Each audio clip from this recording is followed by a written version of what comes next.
Hello and welcome to another episode of Tea and Tales. I'm your host, Megan Taylor, and this is the podcast where we talk about vets, pets, and share stories all over a cup of tea. With me today is Dr. Rachelle from Blue Oasis Dubai, not Modern Vet. Thank you for coming to talk to us. Thank you. It's a pleasure to be here. And we're going to talk about a topic that I think a lot of pet owners are a little bit scared of or they don't know enough about, so it gives them like some anxiety. We're talking about pet surgery. Correct. Yeah. So I think the reason why people are scared of surgery. Before we get into this too much, give us a little bit of background about yourself first.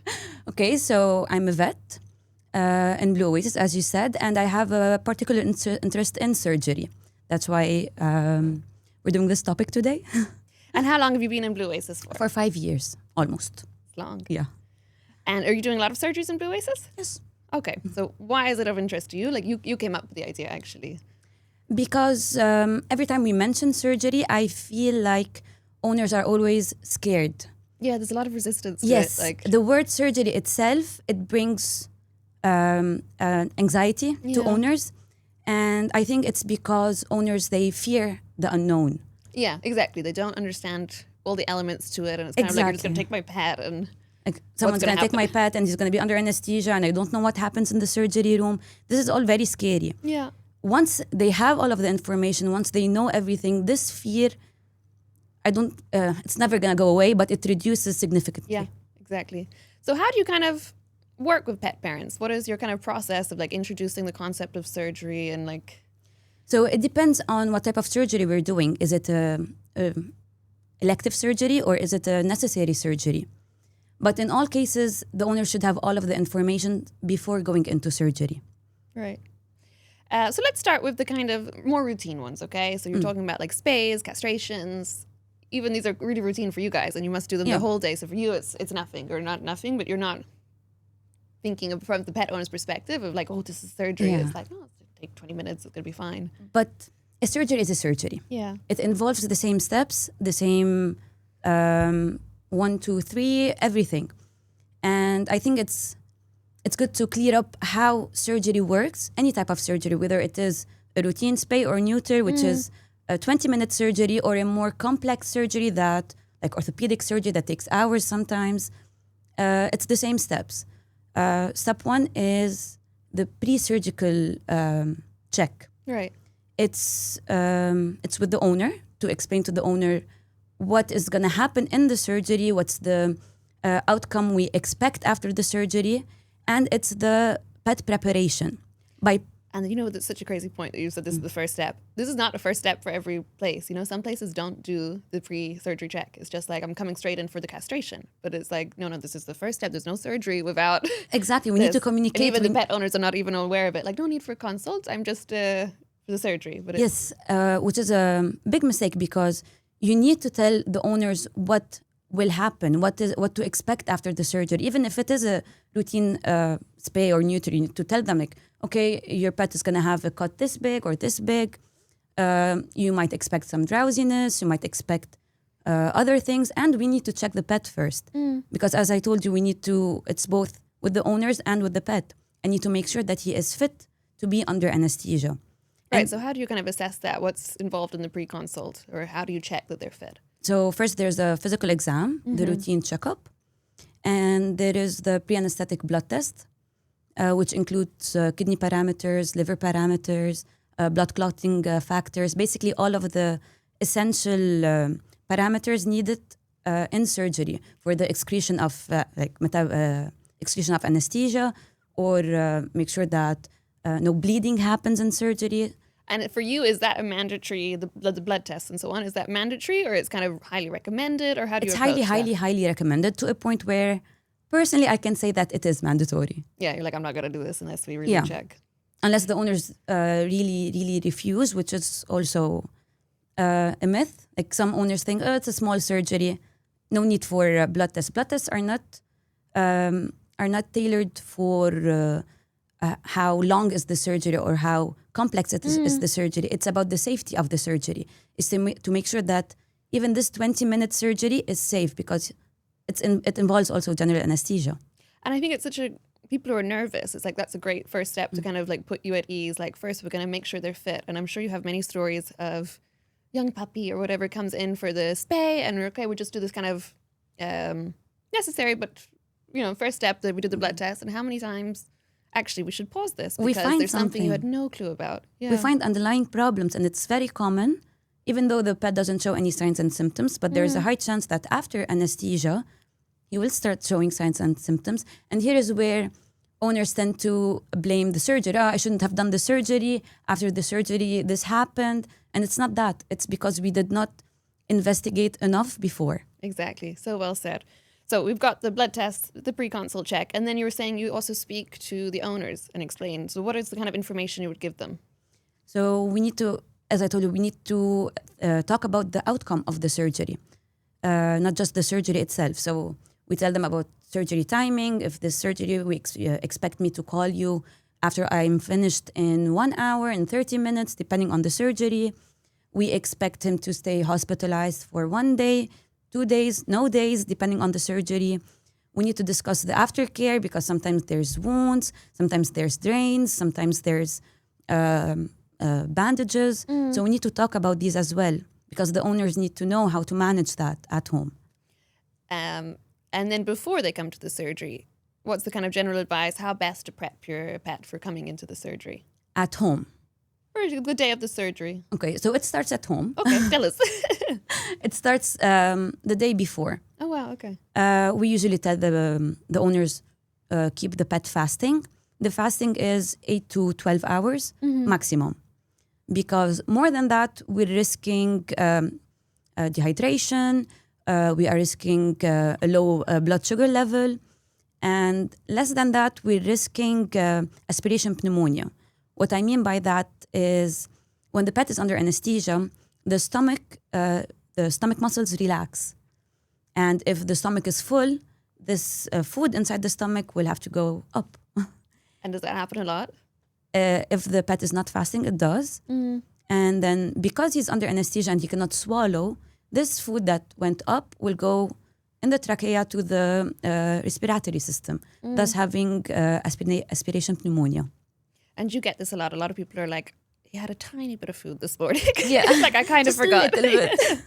He's smoking some treats. What's your answer to that then? We have to reschedule or? Depending. Okay. If it is a treat, we usually give antiemetics. If you did eat, then we have to reschedule. Yes. Okay.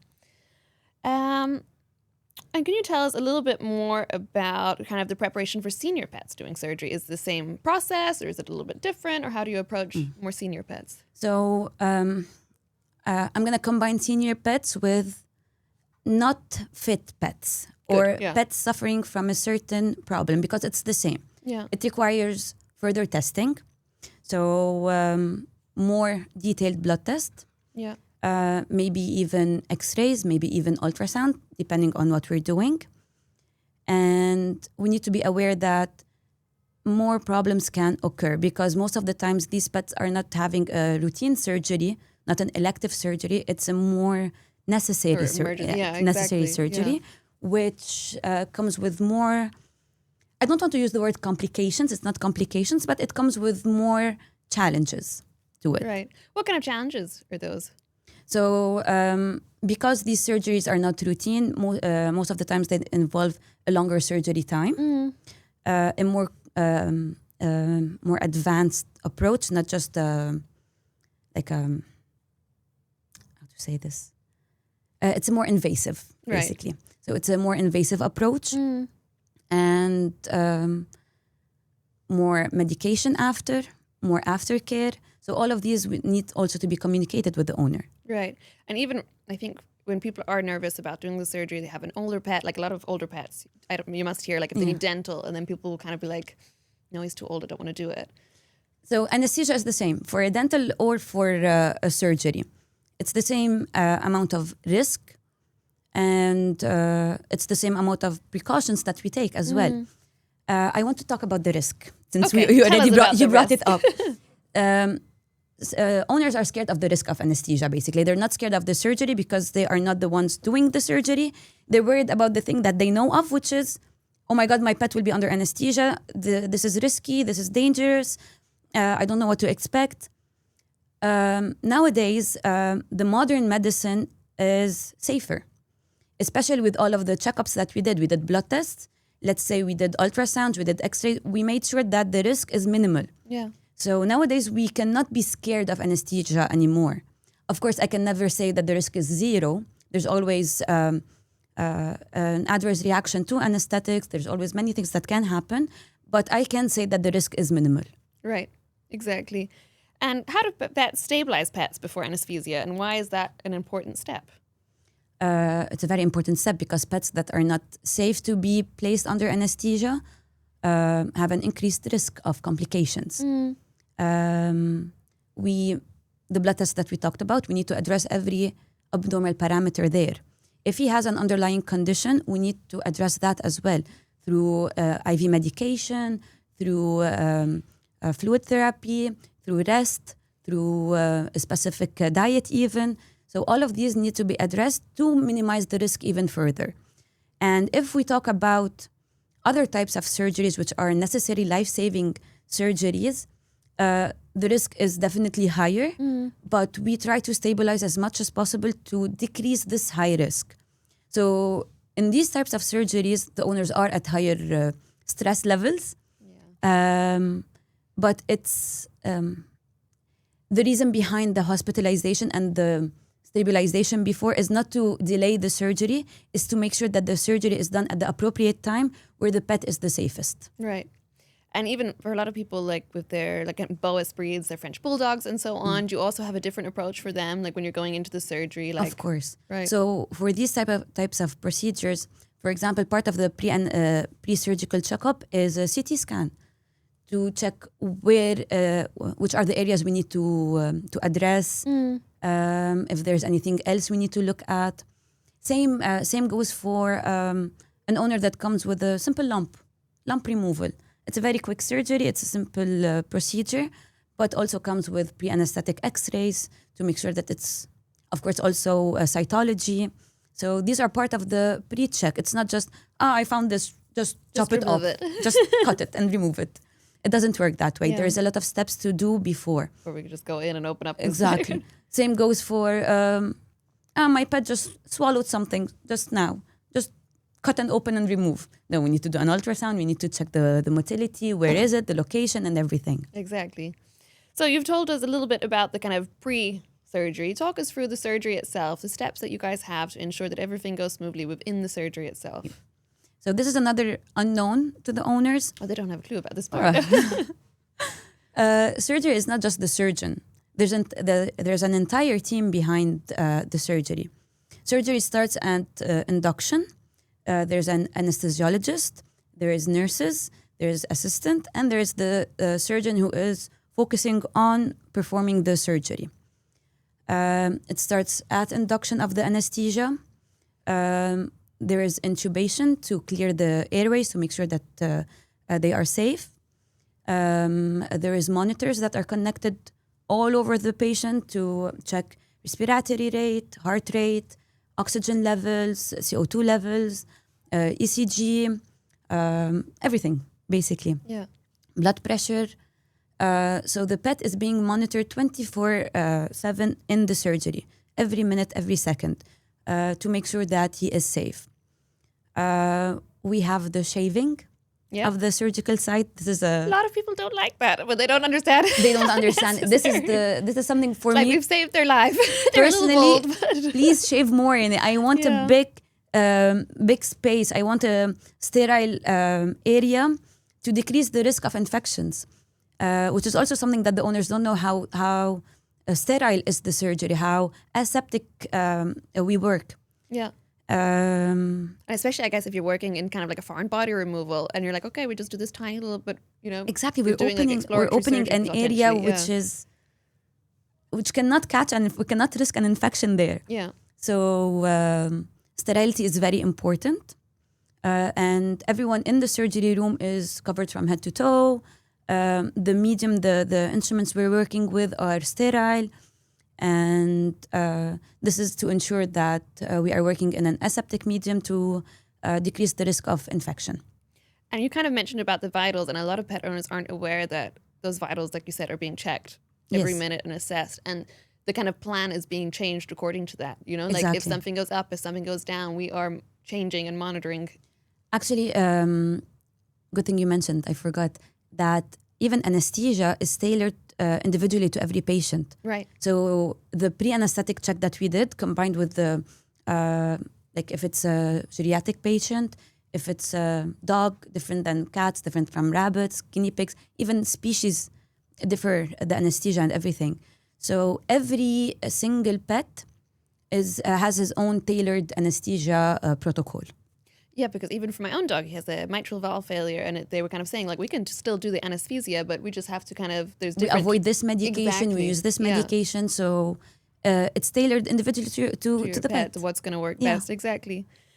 I'd like to get a little bit into the myths and misconceptions because there's so much misbelief. Do you have anything before I mention, like I'm going to quiz you on a few of them? What's your biggest myth that you kind of keep hearing patients come with that you're like, I'd love not to have to explain this again. It's not true.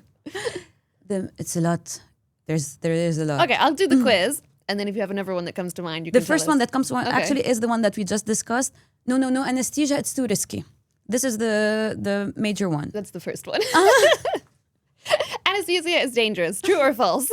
It's not. We just discussed it. It's not danger. There is a risk. The risk is never zero. But with the steps that we take before anesthesia, we make sure that your pet is not under major risk before the surgery. So the blood test that we talked about, the checkup that we talked about, the additional necessary steps depending on the type of surgery, all of these, and the monitoring and the tailoring of the anesthesia. There's a lot that we go through Yeah. to make sure that the risk is minimal.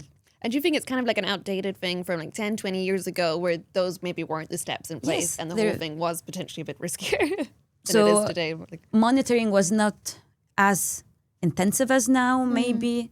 The blood test was not mandatory as now. So there was a lot of things that we just turn a blind eye to I that think are even now... in Dubai, it's not mandatory in a lot of, it's not routine, I would say, in every vet clinic. Yes, because at the end of the day, the owner has the right to decline them, Yeah. which we don't advise for. But he does have that right. Yeah. All right. My pet will be in pain.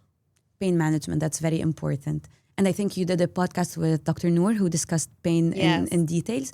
So pain management in regards to surgery it's crucial because we do a multi-module protocol, Okay. which explain means what that pain medication is being or pain is being controlled pre-surgery, during the surgery, and post-op as well. Oh, we're going to come back to the myths, but then explain, because I'm like, this is a whole different segment.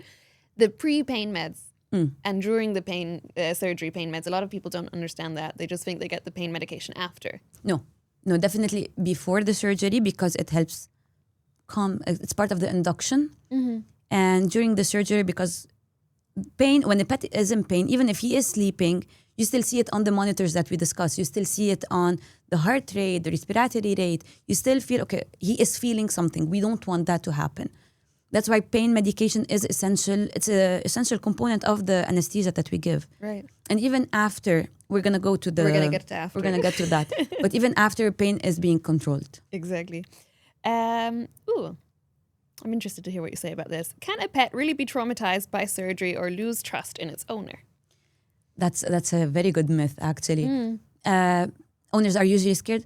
Like, I brought my pet to the clinic and then I'm taking him after surgery. He's going to assess me to bringing him into this trauma. And no, pets they get familiar with things. So the moment your pet is back home, happy and healthy in his normal environment, he's happy again. It's his norm. He will not, he's not feeling any pain because we discussed that everything is being controlled. He's comfortable, he's relaxed. He will not associate you with being traumatized at the clinic. And if his experience was good in the clinic, because your pet is never alone when he is in the hospital. He's being monitored 24/7. He is something is being done. We're making sure that he is stress-free and calm, because we don't want to put a pet that's anxious and stressed under anesthesia. That's not what we want. So we make sure that he is comfortable throughout this entire process. That's such a great point that people are always like, the surgery's at 2. Can I not just bring him at 2 and you just get him up there. We need to make sure that Let him calm. because once he comes into the clinic, usually pets come into clinic jumping and then wanting treats and wants to smell this. There's food here. There's cats there. There's So many dogs there. people to greet. There's everything. Like they're full of energy. We need to calm them down. Yeah. Either it's happy energy or anxious energy. They need to be calm. Okay, I'm here. Okay, nothing bad is happening to me. That is Okay, adjust your this nurse is just surroundings. monitoring me, looking at me, looking funny. It's fine. I'm okay. They calm down, and we start by giving them the pain medication, the induction, the muscle relaxant, just to start the process in a very smooth way. Yeah. And same thing goes after, which we will go We'll to. get into. And I think for people who are worried, like the pet's going to have a bad experience, personally, I still wouldn't recommend it to be their first vet visit. You know what I mean? Like, Yes. it's so important to have the kind of like a few vet visits where everything is very happy. Like, even as puppies, like even the first vaccine, I would say still just drop by your vet before that and just take treats. And, you know, like, Exactly. This is something that I recommend to every pet owner that just got a pet. Like, just drop by. if you're in the And, like, area, let just them pass greet- by. yeah. Let's cuddle. Let's play together. Just pass Exactly. by and take a few treats, a few cuddles. Let him be happy. Let him be relaxed. sniff, That's yeah. it. Just for him to familiarize with this place. Because if for a routine surgery, it's fine. But if in any case, like a long hospitalization stay is needed, we want the pet to be as calm as possible. Okay, I know this place. I'm not worried here. I'm not scared here. I know these people. And you really see the difference in the pets that have kind of been there a few times and had very happy and neutral Yes. experiences. And they're just at home, like in the clinic, they're running, you know, like they're very at home with They're us. And so it's very so important. chill. Yeah. Very like, oh, okay, I know everyone here. Okay, this person's gonna give me a treat. This person's gonna pet me a little. They are more comfortable. Yeah. Because as I told you, they get familiar and they get comfortable with the environment around them.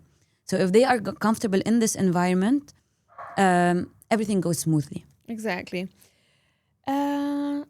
People always ask this one. Should pets be bathed before or after surgery? Not quite that, but people always ask, like, when can I wash my shower? Exactly. So before the surgery, we recommend not to because showering the pet, it makes the skin dry and susceptible for infections, the thing that we try to avoid. Exactly. And during the surgery, anyways, we're gonna shave the pet.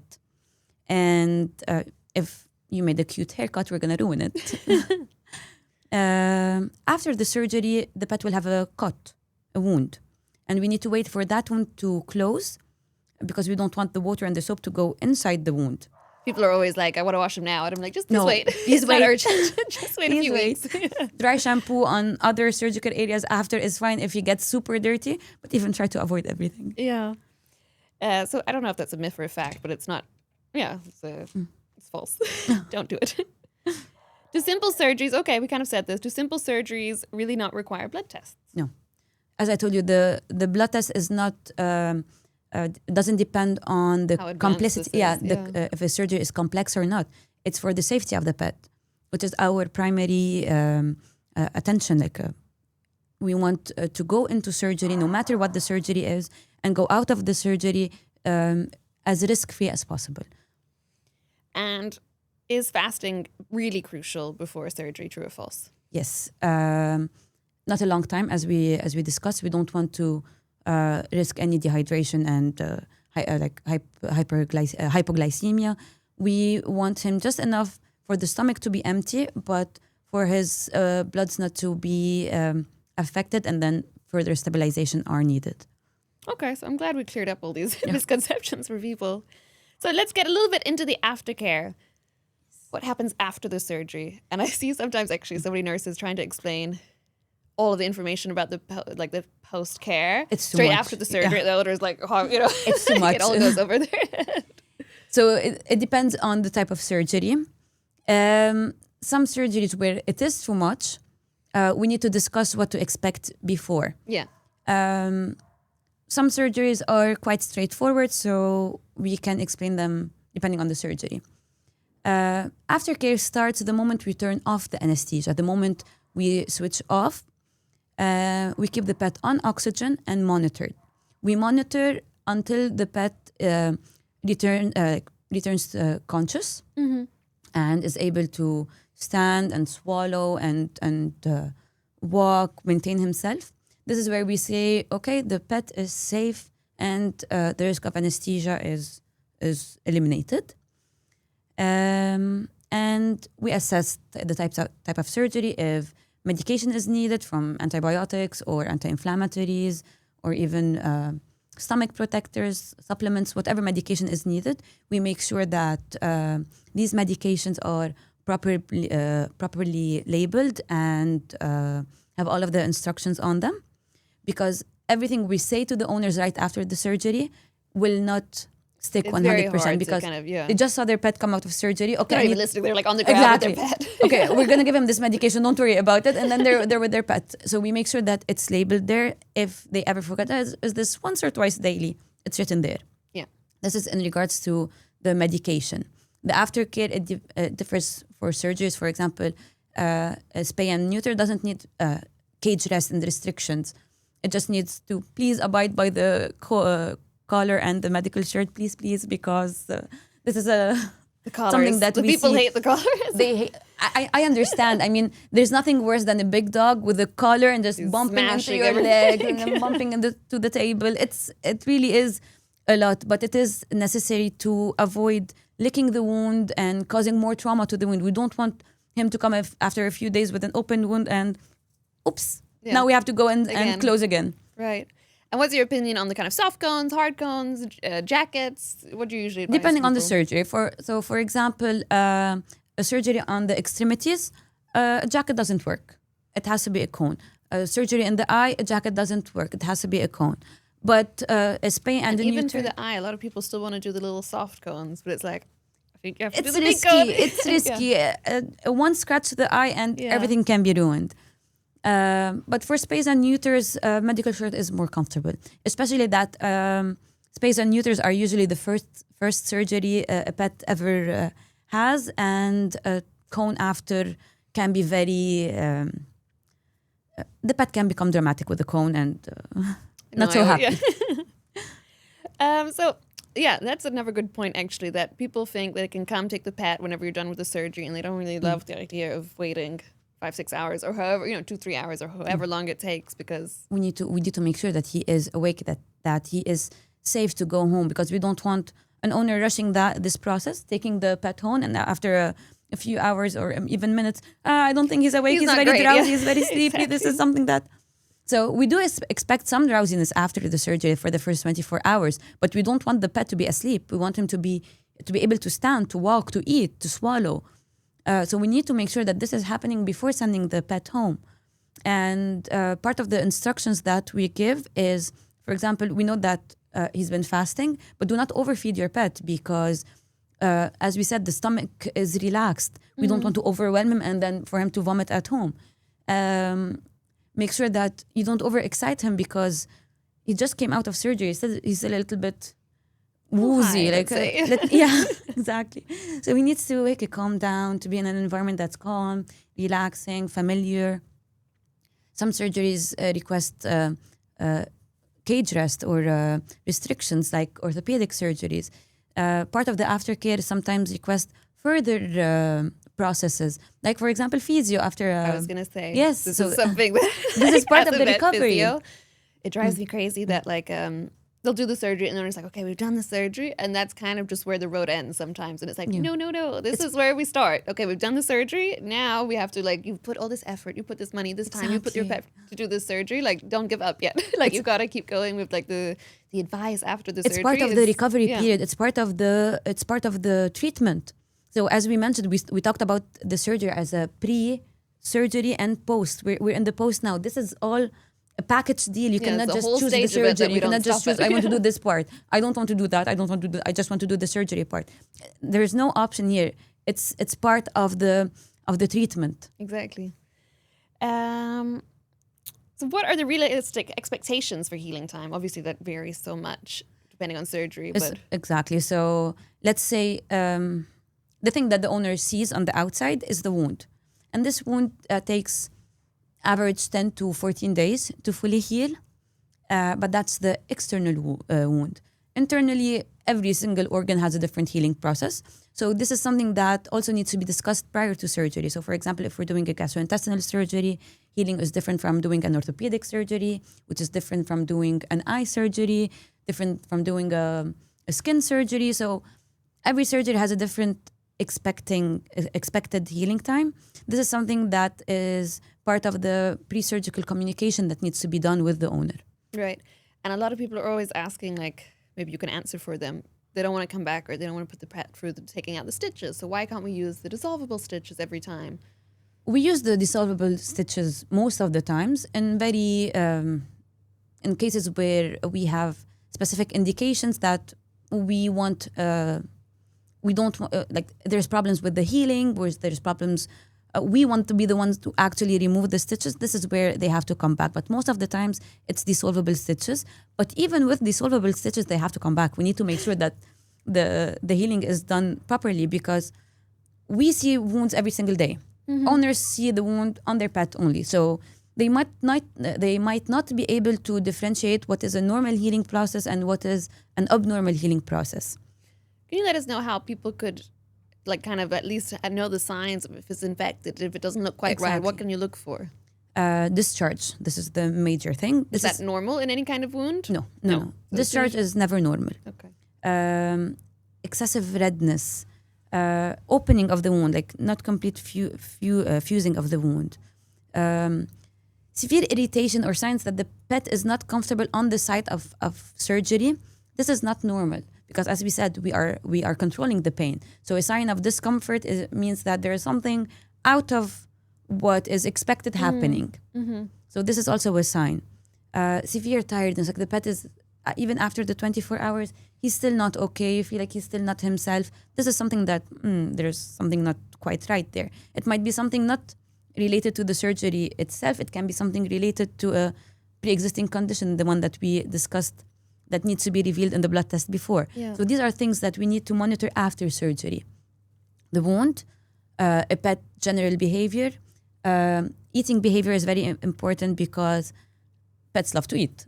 Yeah. And any eating less, not eating the same way, not eating in the same bigger. yes, that they usually eat in. These are all signs like there's something not quite right there.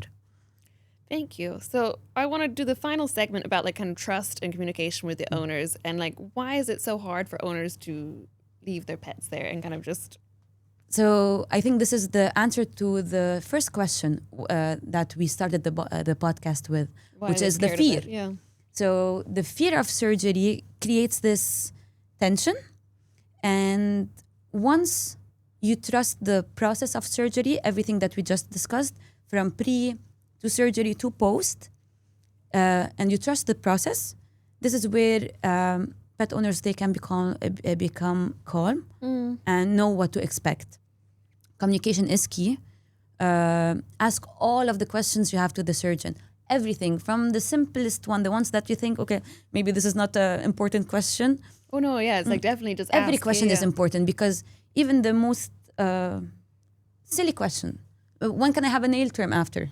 Can he walk? Can he his bark? Can he bark after the surgery? Any question, no matter how silly it is, ask it, because this will make you feel better.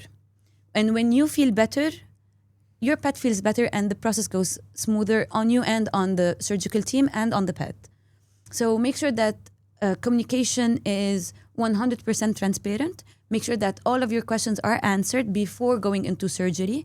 Make sure you know what to expect after surgery, because you need to be calm. You need to trust the surgery team. You need to be relaxed during the surgery, because that reflects on your pet. Oh yeah, and the pets pick up on the anxiety so much. Like they don't know what's coming, so they have no clue that you're taking them to the vet to do the surgery. They don't know. Exactly. But they will Why be am I nervous here? What because happened? I missed breakfast. Why did I miss breakfast today?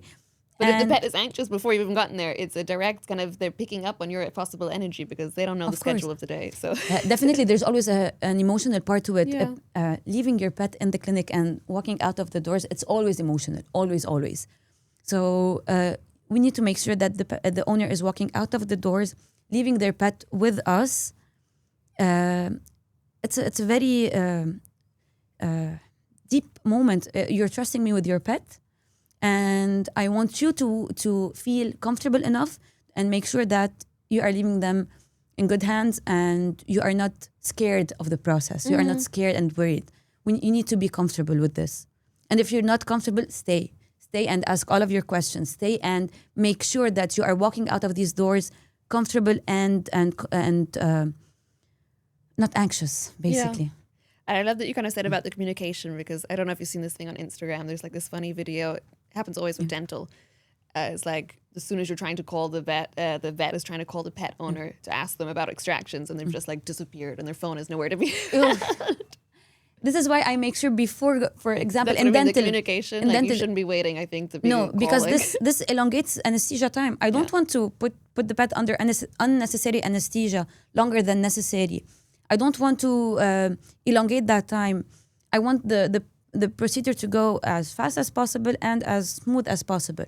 So part of the pre-anesthetic, pre-surgery communication is, okay, if we face a rotten tooth, a tooth that needs to be removed because we couldn't see it now, we couldn't open, we face it in surgery. Can we remove it? Do you give us permission to remove it? Or do you want me to pause the surgery, call you first, wait for your answer, and then continue? You get back to me.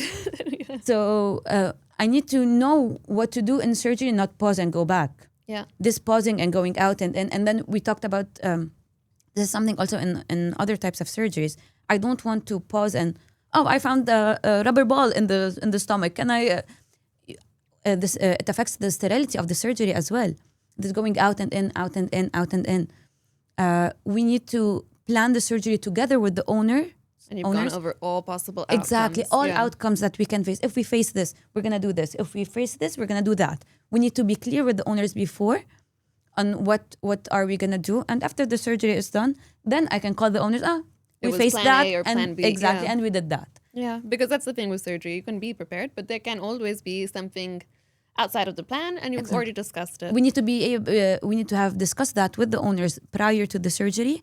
It's for the animal's benefit, for the pet to have the best outcome possible. Right, and then final question: how do updates, photos, or calls help the owner feel safe after surgery? Let's say, not during. That's very important, honestly. I put myself in the owner's shoes. If I'm worried about my pet, I want to see him. I want to see every bit of him in pictures and videos. Right after, if I can visit, I want to see, to make sure that okay, he's happy. Okay, this is him. Yeah, it's one of those things that I never lose. Like I can always put them in my shoes, like or put myself in their shoes. Like if they're asking, like crazy client calling so much, they want photos, and I'm like, no, fair enough. I understand. I would be the same. I would need be those photos. I was when I have my cat. When she was hospitalized, I was a nightmare. Oh yeah, I've been kicked out. I was a nightmare. I'm there. 24/7, I'm with her. I want to do this. During the night shift, they hated me. Yeah, I've literally been How is she right now? Send me a picture. I was the worst, most demanding client they ever faced. So I do understand that. I do understand the stress of it. And it's very important to assure the owner that, don't worry, this is your pet. You can see him. He's safe. This is a picture. You can visit. These are the visiting time. You can visit.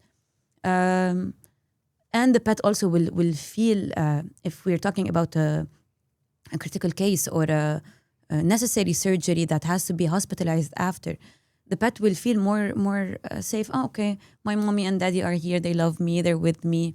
Yeah. Of course, to a point where it doesn't intervene with the surgery, with the outcome. Like when we said, for example, when the animal needs cage rest, I cannot have him out and running after the surgery for a visit. I need him strictly in the cage. So the visit is timed, unfortunately, because he needs to stay in this cage. Other types of procedures where I don't want the pet to be too overexcited. I don't want him to hyperventilate.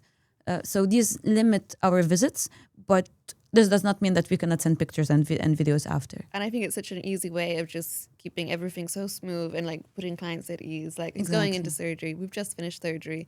Like just this communication helps so much. That's why it's goes back to the team that I referred to. So we have the assistant, the nurses, the ward vets that also are responsible for keeping this communication, this updates to the owners. Like this is a picture. It's only one. It doesn't take a lot of time to take a picture, but it does make a huge difference in the owner's comfort. Exactly. So before we finish up, if you can give pet owners one tip or one thing to kind of keep in mind when they're thinking about surgery, what would you like to tell people? Don't be scared of surgery. Surgery is not a scary place. It's a place where your pet is going to come out feeling better. And keep in mind that we all have the same goal, which is a happy, healthy pet. Trust the process, ask your questions, and make sure that you are leaving your pet in a feeling good. And follow up with the aftercare. Of course. Cone on. So thank you so much for coming to speak to us. I'm sure this was super helpful for pet owners. And for people listening, please let us know if you have any questions. Of course. Dr. Rachelle would be so happy to answer any of them. Or if people want to know like where they can find more information, is there any kind of sources you would advise people to look at? Or is it just check with your vet? Honestly, just check with the vet. Yeah. No one will know your pet as much as your vet. No one will know the steps that are going to happen in the surgery room other than the surgeon doing the surgery. So you can ask Google and ChatGPT and all of these, so many questions, but they are not the ones doing the surgery. Yeah, they are not personal. the ones. Yeah. So ask your vet everything. Every question that comes into mind, don't just search for it. Communicate with your vet. He or she has the answers to all of your questions. All right. Thank you so much for coming Anytime. on. It was a pleasure. Okay. Done. In between. You know, like what? I don't know what you're Yeah, I'm like, You I know remember what you we're sent doing. me.